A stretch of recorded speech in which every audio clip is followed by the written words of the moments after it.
Hukuman mati yang diberikan kepada para pelaku kejahatan narkoba di Indonesia dinilai sebagai langkah serius pemerintah perang terhadap barang terlarang tersebut.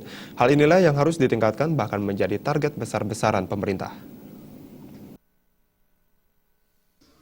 Hal tersebut diungkapkan pengamat hukum Putu Pastikatnyana. Pihaknya sangat setuju dan mendukung dengan penerapan hukuman mati kepada pelaku pengedar narkoba di Indonesia. Hukuman mati sangat diperlukan untuk memberikan efek jera kepada para pelaku kejahatan narkoba yang lainnya.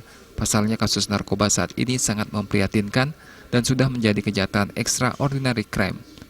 Kebijakan yang dikeluarkan pemerintah melalui Badan Narkotika Nasional atau BNN dinilai sebagai langkah serius dalam memberantas narkoba di Indonesia.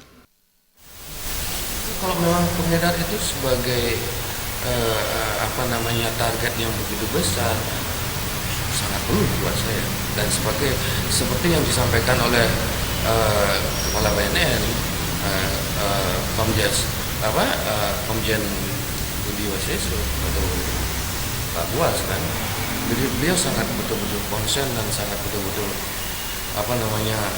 serius untuk menangani ini, meskipun beliau masih ada pekerjaan hal yang lain di luar, masih dalam artian masih dilibatkan dalam pekerjaan di kriminal juga kan begitu ya. Dan saya sangat mendukung apa yang dilakukan oleh pemerintah, sangat. Pastikatnyana juga menambahkan penyalahgunaan narkoba cenderung dilakukan generasi muda. Padahal generasi muda sangat diharapkan dalam memajukan bangsa ke depannya.